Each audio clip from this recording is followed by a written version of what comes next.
I still remember waking up on the morning of my 16th birthday with butterflies dancing in my stomach. 16 felt like magic, like crossing a bridge into something bigger.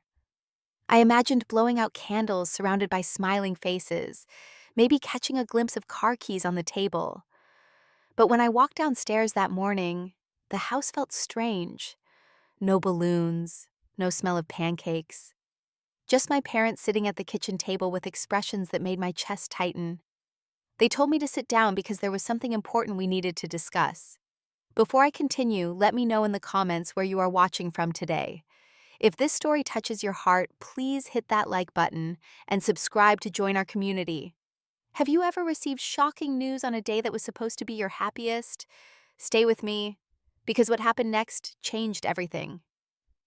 I thought I knew about family.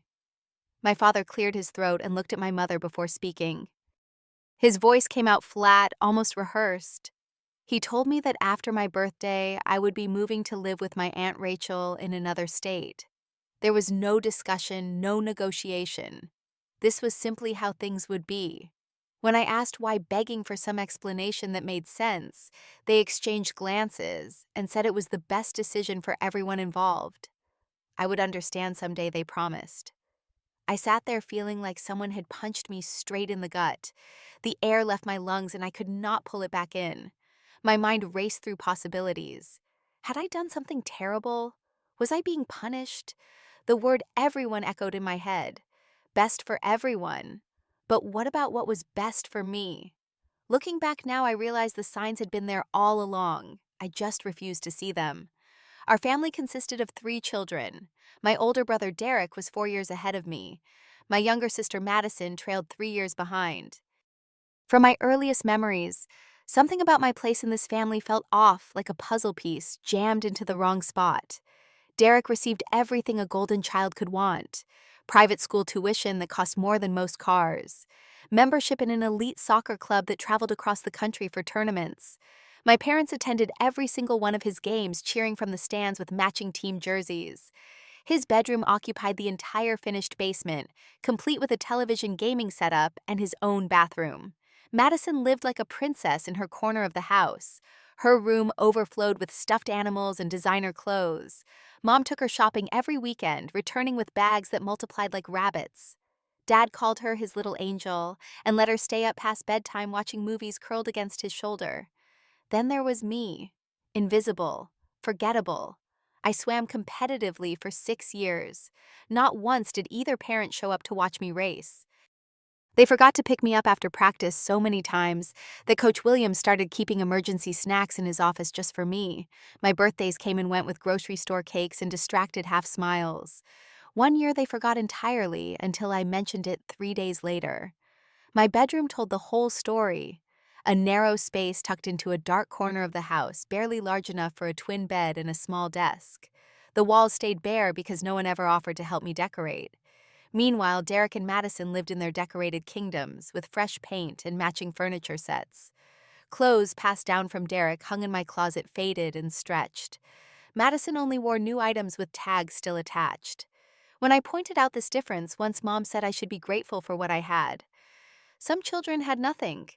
Every conflict between us siblings ended the same way. I took the blame regardless of what actually happened. Derek could shove me into a wall, and somehow I had provoked him. Madison could scream lies about me breaking her toys, and my parents believed her without question. I stopped defending myself eventually. What was the point? I tried earning their attention through achievement. Honor roll every semester. Regional swimming championships. A shelf of medals and ribbons that gathered dust because no one cared to notice. When I showed my parents my report card, Dad would nod without looking up from his newspaper. Mom would say, "That is nice, honey," and return to whatever she was doing. The same accomplishments from Derek or Madison would have earned a celebration dinner. After my parents delivered their verdict that birthday morning, I climbed the stairs to find my brother. Surely Derek would understand. Surely he would feel outraged on my behalf. We shared blood. We grew up under the same roof. He had to care. I found him sprawled across his gaming chair, headphones wrapped around his neck. When I told him what happened, waiting for shock or anger, his face barely changed. He shrugged and told me he already knew. He had known for weeks. Mom and Dad made him promise to keep quiet until they found the right moment. My throat tightened. Weeks. My brother knew for weeks that I was being sent away like an unwanted package, and he said nothing. I asked him why pleading for something that made sense. He yawned and said our parents were struggling financially. Someone had to go. Cutting expenses meant cutting me. I stood frozen in his doorway processing this information. They chose to keep Derek with his expensive school and elite sports. They chose to keep Madison with her shopping sprees and new clothes. But I was the expense that needed cutting. I was the one who could be removed without disrupting their comfortable life. Derek turned back to his screen, already losing interest in my crisis. But before I left, he added one more sentence that carved itself into my memory. "You have always been the extra one in this family anyway," he said. "Now it is just official." I do not remember walking back to my room. I do not remember the rest of that day. Everything blurred together in a haze of tears and disbelief. That night, sleep refused to come. I tossed and turned until around 2 in the morning when thirst finally drove me downstairs. The kitchen light was off, but voices drifted from the living room. My parents still awake, talking in low tones. I stopped in the hallway, pressing myself against the wall, and listened. Dad spoke first. "We should have done this years ago. That boy never fit in with our family. Something about him has always been different." Mom agreed immediately. "Rachel will take better care of him. And honestly, the house will be so much more peaceful without the tension. We can finally focus on Derek and Madison properly." My father mentioned money next. "With what we will save, Derek can do that summer study abroad program. And Madison will need a car when she turns 16. We should start setting aside funds now." I stood in that dark hallway with tears streaming down my face, finally understanding the truth I had spent 16 years avoiding. I was not their child. I was their burden. They were not sending me away to help me. They were sending me away to help themselves. My absence would fund my siblings' dreams while I disappeared from their lives entirely. 3 days passed after my birthday. 3 days of packing my belongings into a single small suitcase because I owned so little worth taking. 3 days of walking through a house where no one acknowledged what was happening. 3 days of waiting for someone, anyone, to change their mind. Aunt Rachel arrived on a gray Tuesday morning. Her old sedan pulled into the driveway, and I watched from my window as she stepped out and stretched her back from the long drive. I had only met her a handful of times at distant family gatherings. She was my father's sister, though they rarely spoke. I knew almost nothing about the woman who would now raise me. My parents stood by the front door as I carried my suitcase downstairs. There were no hugs, no tears, no last-minute confessions of love or regret. Dad gave a small wave like he was seeing off a neighbor borrowing a lawnmower. Mom crossed her arms and managed a thin smile that never reached her eyes. Derek did not come down. I heard explosions from his video game echoing through the floor above us. He could not be bothered to say goodbye to his brother of 16 years. Madison appeared briefly, her face bright with excitement. She tugged on Mom's sleeve and asked if she could have my room now that I was leaving. The words hit like a physical blow. I was not even out the door yet, and she was already claiming my space. Aunt Rachel loaded my suitcase into her trunk while I took one last look at the house where I'd grown up. 16 years of memories, most of them lonely, all of them ending here. I climbed into the passenger seat and buckled my seatbelt without saying goodbye. What was there left to say? As we pulled away, I watched the house shrink in the side mirror. My parents had already gone inside. The door closed before we reached the end of the street. I turned to face forward and wondered what I had done to deserve this. What fundamental flaw in my character made me so easy to throw away? Aunt Rachel lived in a small town 3 states away, the kind of place where neighbors waved from their porches and everyone knew each other by name. Her house was modest, a 2-story cottage with blue shutters and a garden bursting with flowers. Wind chimes sang from the porch as we pulled into the driveway. She did not push me to talk during the drive. 8 hours of highway passed with comfortable silence, broken only by occasional questions about whether I was hungry or needed to stop. She played soft music and let me stare out the window, processing everything without pressure. Inside, the house smelled like cinnamon and something baking. Aunt Rachel worked as a high school English teacher. She had never married, never had children of her own. Books lined every wall and plants occupied every windowsill. The space felt alive in a way my parents' house never had. She led me upstairs to a bedroom that stole my breath. A real bed, not a hand-me-down twin, but a full-size mattress with a thick comforter in deep blue. A wooden desk sat beneath a window overlooking the garden. Bookshelves waited to be filled. Soft carpet cushioned my feet. Someone had hung curtains and placed fresh flowers on the nightstand. "This is your room now," Aunt Rachel said simply. "You can decorate however you want. This is your space to be yourself." I had never had a space that was truly mine. I had never been told I could be myself anywhere. I stood in that doorway fighting tears that wanted to fall for different reasons than before. Those first weeks passed slowly. I started at a new school where no one knew me or my family history. Aunt Rachel drove me every morning and picked me up every afternoon. She asked about my day over dinner and actually listened to my answers. She remembered the names of classmates I mentioned and followed up later. Small things that felt enormous after a lifetime of invisibility. One evening, about a month after I arrived, Aunt Rachel sat me down at the kitchen table with 2 cups of hot chocolate. She said there were things I needed to understand about my father and about our family. Her eyes held sadness, but also determination, like she had waited years to have this conversation. She explained that my father, her younger brother, had been the favorite child growing up. Their parents gave him everything, while Rachel worked twice as hard for half the recognition. He learned early that love came with conditions, and that some people mattered more than others. He carried that lesson into his own family. "My mother came from old money," Aunt Rachel continued. "Her family valued appearance above all else. The perfect house, the perfect children, the perfect image.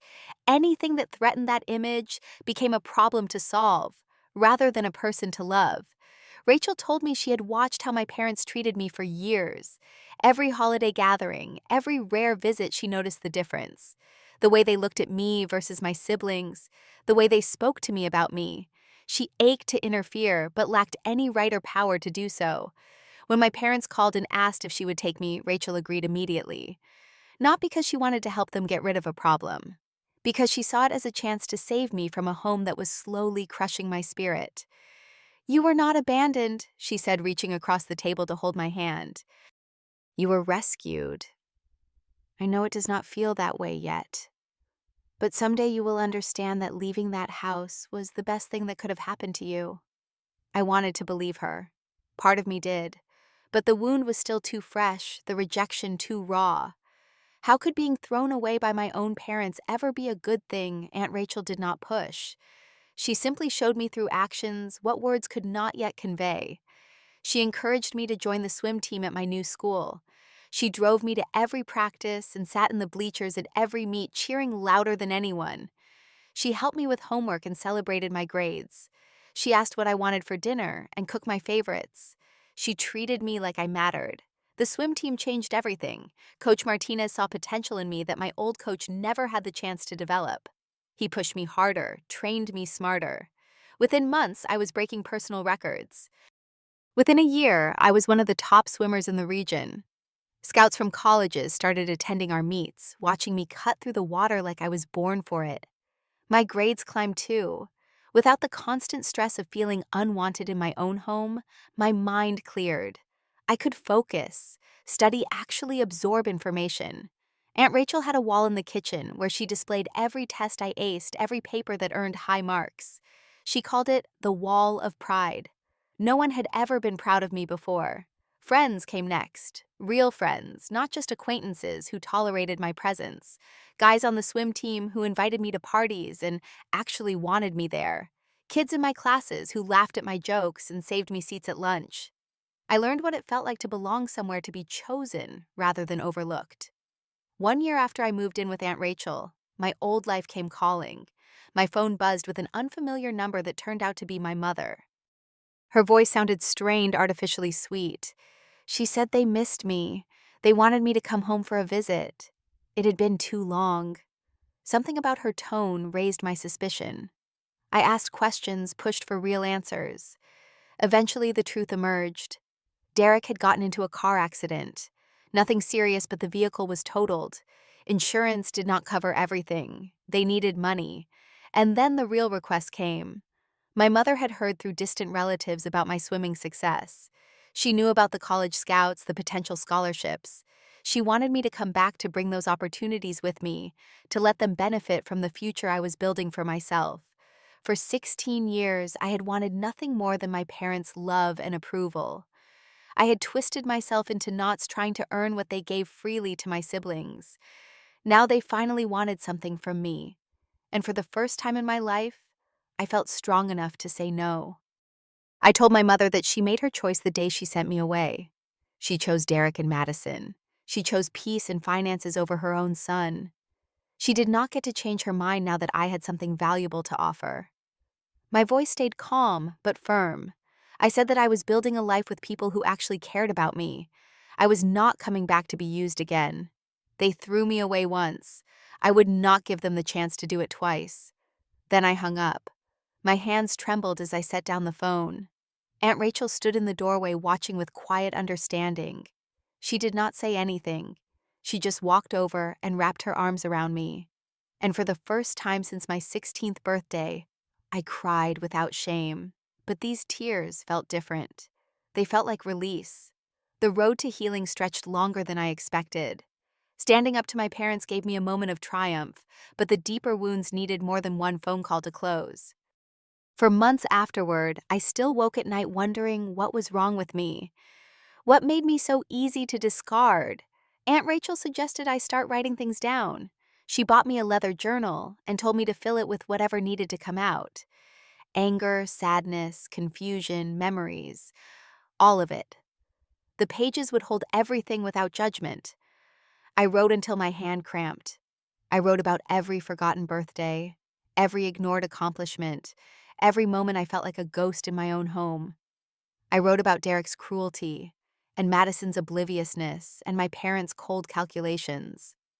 Getting the poison onto paper helped drain it from my heart. Slowly understanding replaced confusion. My parents' failure to love me properly said nothing about my worth.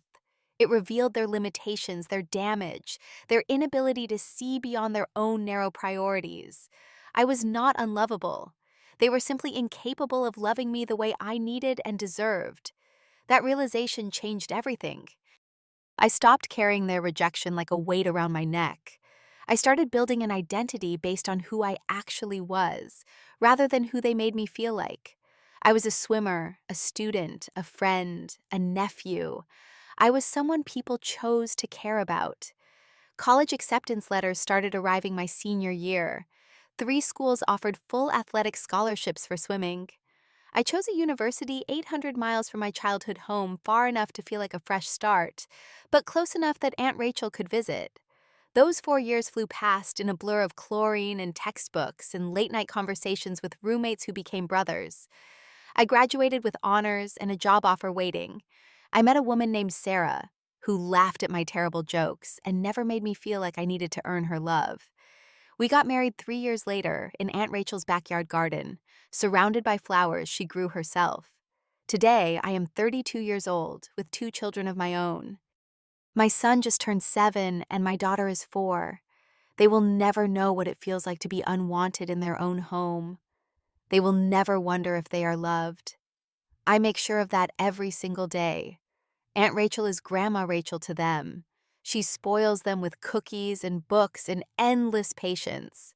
Watching her with my children heals something in me that I thought might stay broken forever. She gave me a second chance at family, and now that gift extends to the next generation. My biological parents still exist somewhere out there. I hear occasional updates through distant relatives. Derek never finished college and bounces between jobs. Madison got married young and divorced younger.